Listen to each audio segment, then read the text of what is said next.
Do we have too much government? We need to put people ahead of corporate profits. This system is so lopsided. This threat is a real threat to democracy.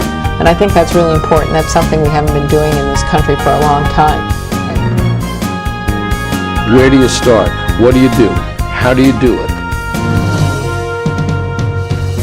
Access to Democracy is sponsored by Thomson Reuters, providing legal professionals with the intelligence, technology, and human expertise they need to find trusted answers. Products include Westlaw, Practical Law, and Firm Central legal practice management software for small law firms. Thomson Reuters, the answer company. Online at thomsonreuters.com. Access to Democracy is made possible in part by a donation from Firefly Credit Union. Firefly is the new name of U.S. Federal Credit Union, which has proudly served the financial needs of the Greater Twin Cities community since 1925. At Firefly, we guide our members forward and give them the power to chase dreams by delivering the financial solutions they need to get ahead. From checking accounts to mortgages, we'll light the way. We are Firefly Credit Union, and this is Life Illuminated. And Dr. Charles Crutchfield of award-winning Crutchfield Dermatology in Eagan, acknowledged as one of the nation's best physicians. A Minnesota native who trained at the Mayo Clinic, Dr. Crutchfield personally treats all patients and states that experience counts and quality matters. Crutchfield Dermatology. Look good, feel great, with beautiful skin.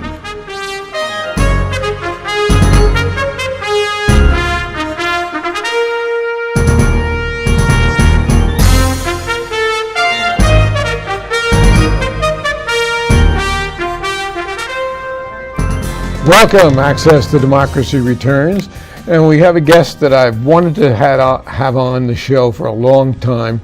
He's one of the millennials who's going to take over the world in a few years. A very talented young man by the name of Ian Levitt, who is the host of the Daily Report on AM950, and so well informed. Oh, Alan. This is true, but if you have not listened from 4 to 5, Monday to Friday, by all means do so, because the topics are really cutting edge, and you just have really covered so much area and are so expert about it that it's awesome. Now, that's very nice. I know you've been in media really for over 20 years. Mm-hmm. And you were certainly involved with the Ed Schultz show when it was national. Yep, with the radio show, yep. And other than that, you brew beers, so I mean, what could be bad? Hey, life's pretty good when you, once you figure out how to correctly brew beer, then it's a good time.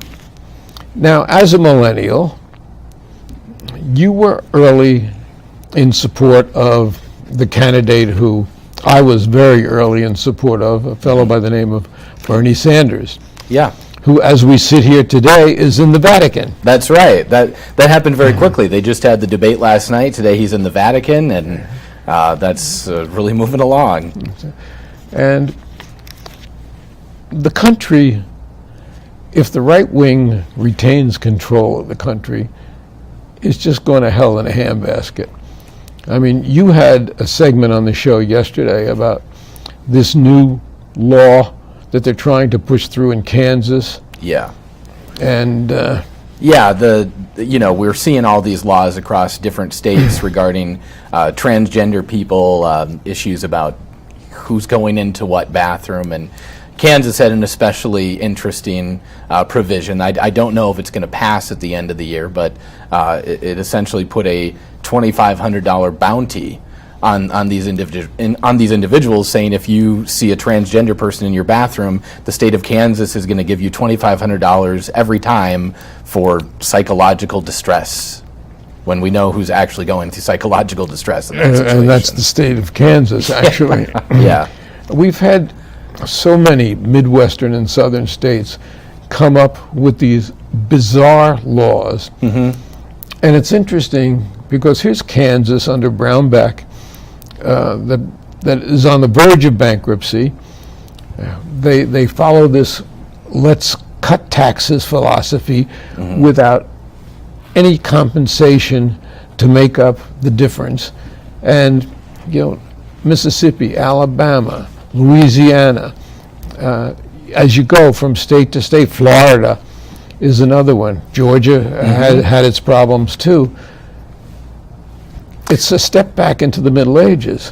It certainly is, and I think you bring it up well when you talk about this push to just cut everything, cut every social service, cut the taxes. That is going to be some sort of a recipe for success, a recipe I don't think anyone's ever seen before. And when you have such a large swath of one political party saying, we're just going to forego the idea of generating any kind of revenue, we're going to create success via cuts, I think most people look at that and say, what's wrong with this picture? And I don't understand how it can permeate intelligent minds.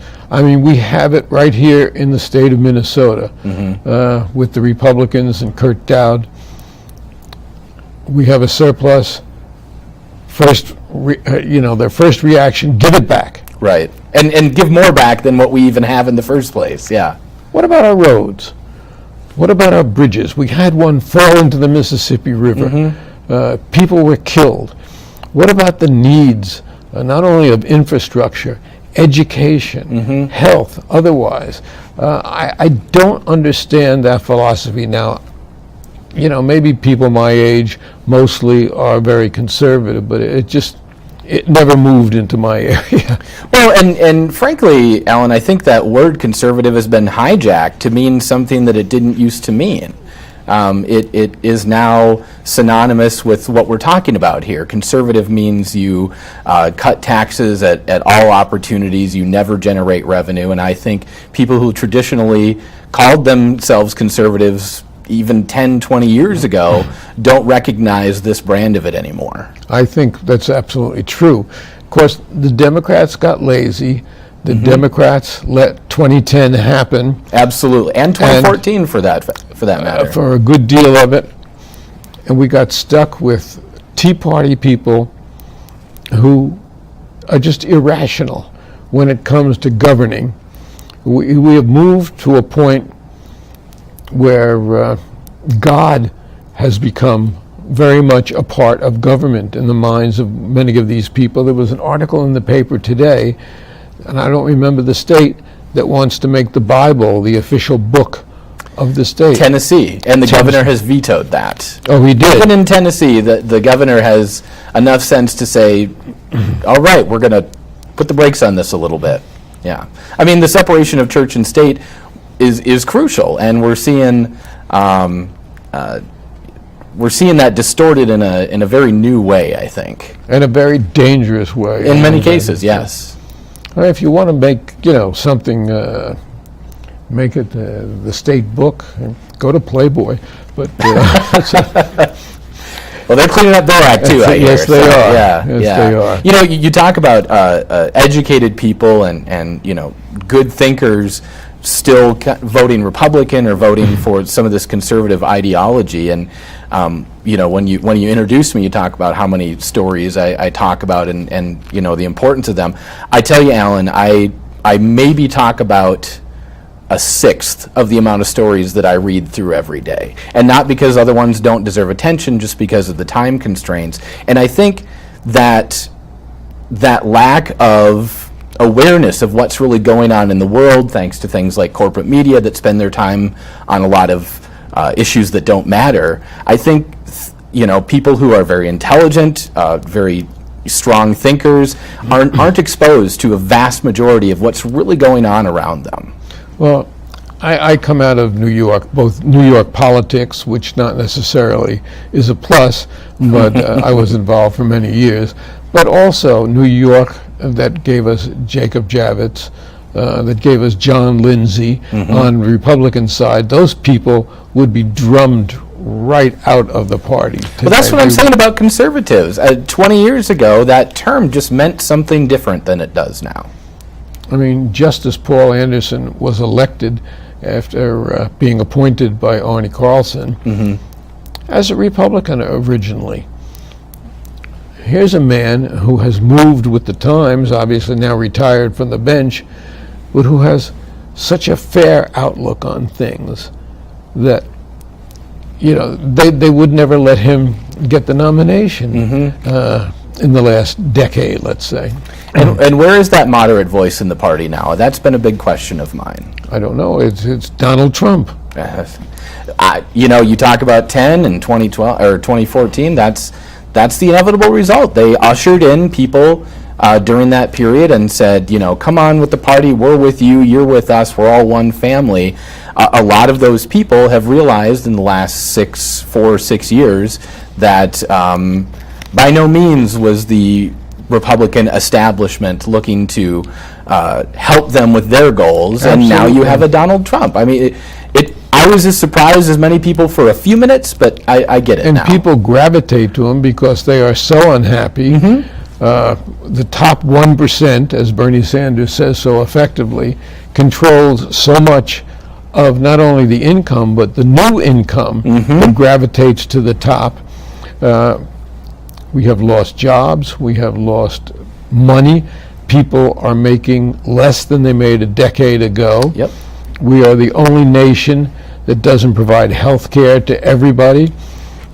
People are leaving college with, my daughter, for instance, I think she owed between $40,000 and $50,000, where other nations send their kids to college. The result is that we are falling in the international market in terms of our intellect and respect that we used to have. I agree. I think when you talk about Trump, and I saw one of your previous guests talking about the Trump-Sanders similarities, and I think there are far more differences than there are similarities, but nonetheless, you have, because of the factors you're talking about, you have a population that generally feels, and I don't mean this in a necessarily a fear of life situation, but they feel like they're less safe, like they have less economic power, and what's going to happen if I get laid off from my job? And am I going to have to go, am I going to have an opportunity when I get laid off, or is it going to be a job that pays a quarter of what I make right now? And everybody is looking at that. And not concern. I mean, really a lack of concern. We had people in the Iron Range who were on the verge of losing their unemployment and actually did lose it for a number of weeks, and it wasn't a priority with the Republican House here locally, and we see the same thing nationally, and it's just a frightening thing to me. It is. I talk a little bit on the show sometimes about the fact that any semblance of compassionate conservatism that you heard about in the early 2000s and George W. Bush's early years, they don't even utter that term anymore. And when you talk about what's going on in these states with these bizarre bathroom laws, including here in the state of Minnesota, I think you see that the compassion that they attempted for a while to say, we're the party of family values and we're the compassionate ones, it's out the window, as is fiscal responsibility, as is local control. I mean, now local control means you stop at the state level, but if cities want to have their local control, they can't handle that. It's so bizarre. See also Flint, Michigan. Absolutely. And many other cities. Yep. Also Detroit. Fighting to get their water safe. Yes, they still do not have drinkable water. Yeah. In fact, it's so bad that they don't even shower in it.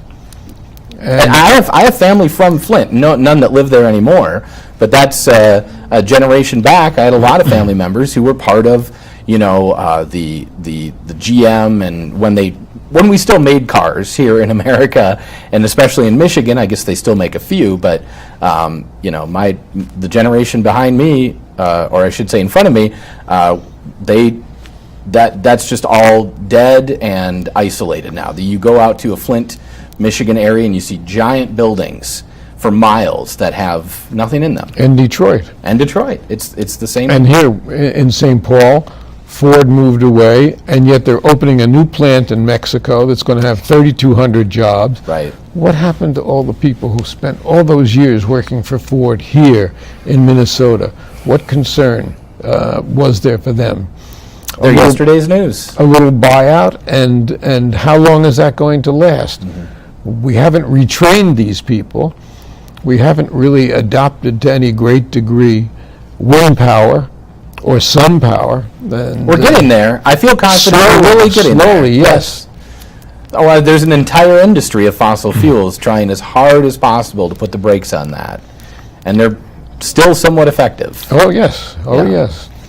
And then, of course, as Sanders talks often, and he did last night in the debate, about the corporations that don't pay any taxes here. General Electric, which actually got, I think, $3.4 billion from the government in subsidies, but paid no taxes here. Right. Verizon, who paid $225,000 to Hillary Clinton to give a speech, and now trying to take the health care away from their employees in the East. I don't know what you have against job creators, Alan.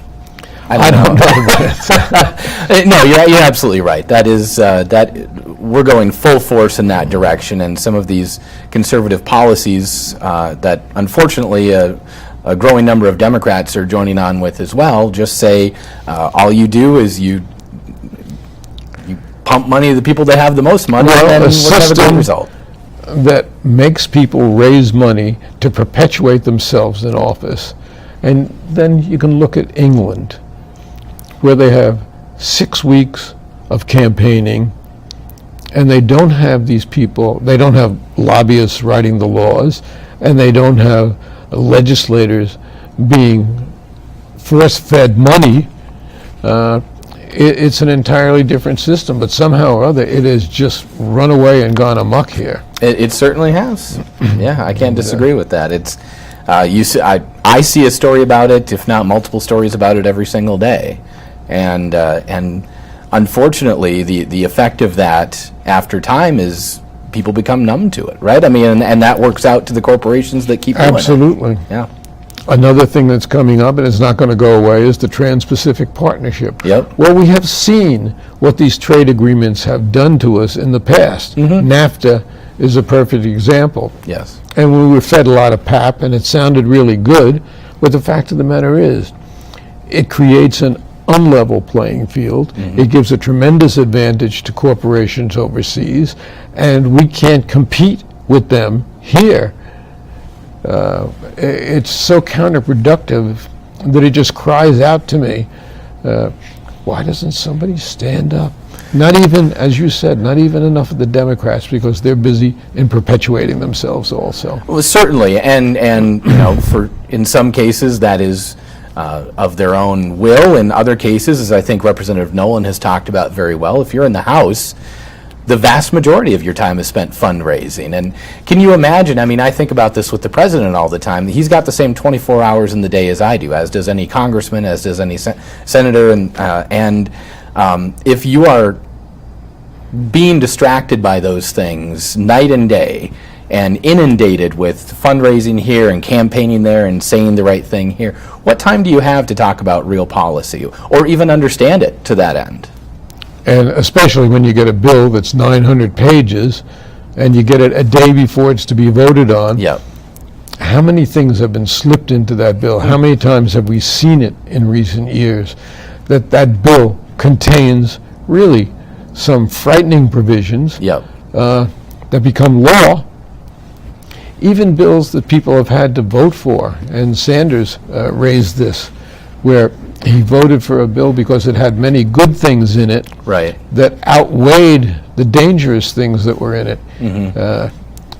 There's something so wrong, so skewed, so discouraging to me after many decades of this. You know, I didn't feel like it was all that insightful, but when I saw that Republicans were going to have the House and the Senate, as we have seen now over the last 2 years, I said at the time, and it certainly played out, that their legislation, as you're talking about, the things that they really want to get done, are not going through the regular process. They're these poison pills jammed into must-pass legislation. And that is a strategy, no doubt. But that is the only strategy that they have used for the last 2 years.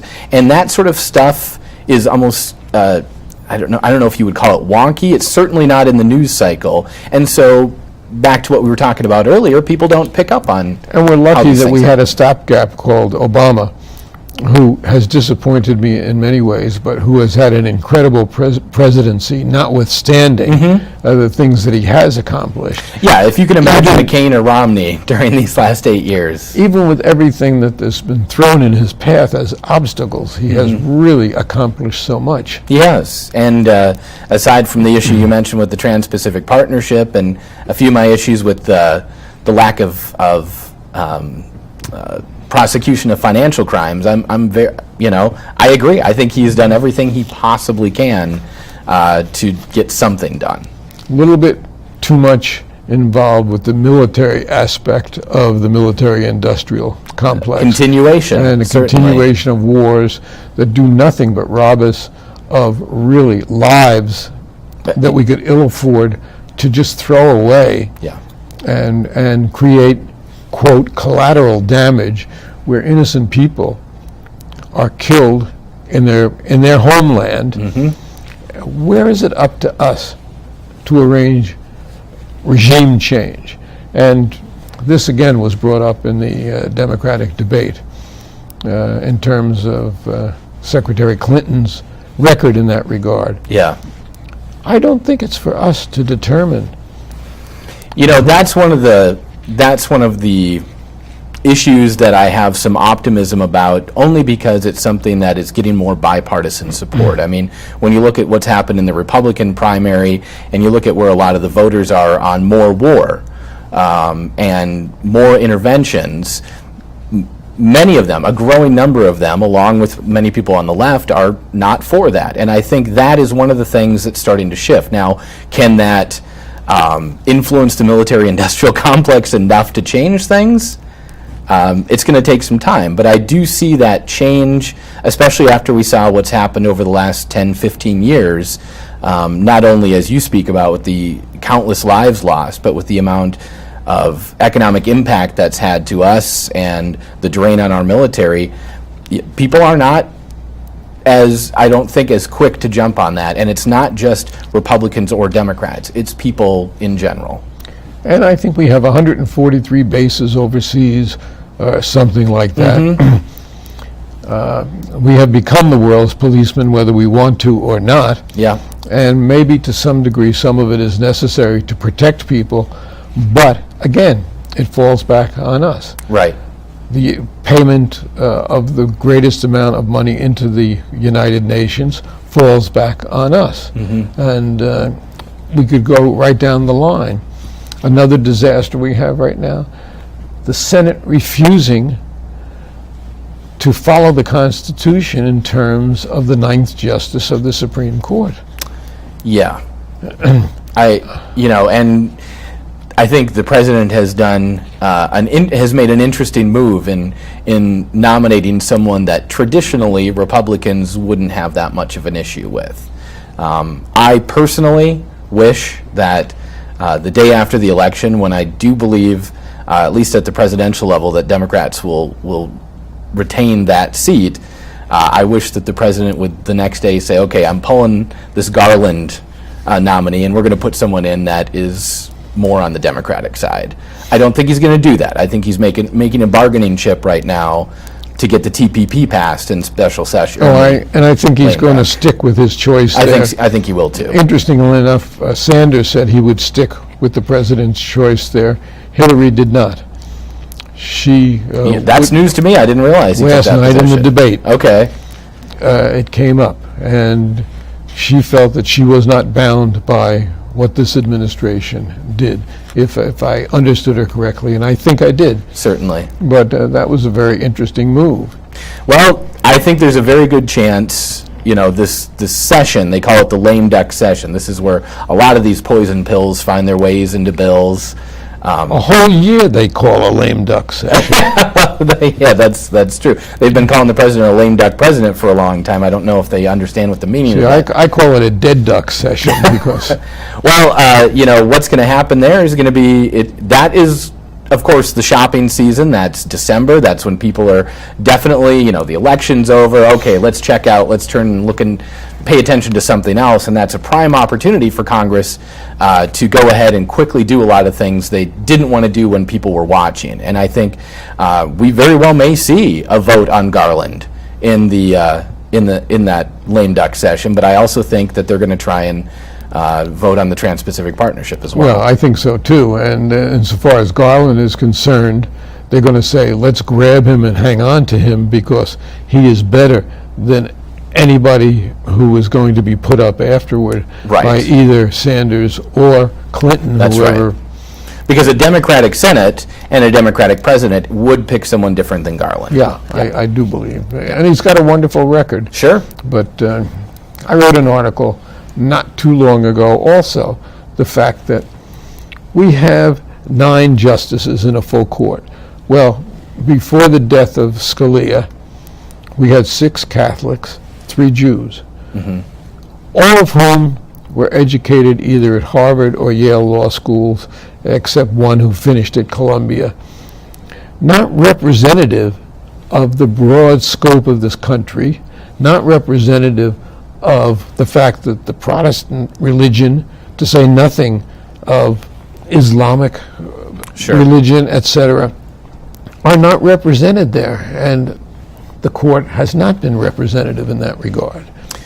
Well, you look at the fact that we now have Sotomayor and Kagan and obviously Ruth Bader Ginsburg, and this seems to be a slow process. If we're going to have a Supreme Court that is going to reflect the public like you're talking about, that's going to take a little while, I think. I mean, they're talking there could be 3 justices up in the next president's term, and that could change things a lot, and we might go further that direction. We're having an interesting situation right here in Minnesota, where I believe it's Justice Dietzen hit 70 this August, and the shift out of at the court 70, that's is the deal. very possible. I am most against that also. It seems arbitrary from my, I haven't looked at it a lot, but it does seem arbitrary. As one who has been there and passed 70, Sure. I like to think that I still have some of my mental faculties. There are those I who like to will think you argue it do. both ways, but Mary is laughing in the control room where she questions it. But the fact of the matter is, Ian Levitt is a breath of fresh air in terms of intellect, in terms of really dedication, in terms of being informed, and being impartial in your own way, albeit that you are unashamedly a progressive. And if you haven't listened to the daily report from 4 to 5 on AM950, you really should, because it is an education. I've participated, fortunately, with him, and on 1 or 2 occasions for him. And I appreciate that. And, there'll be some more opportunities this summer. And thank you so much for being here. Thank you, Alan. I really Thank you. appreciate it. And we're off with 8 seconds to spare. That That's happened it. really Mics quick. are down. Wow. That was incredibly fast. That's what everybody says the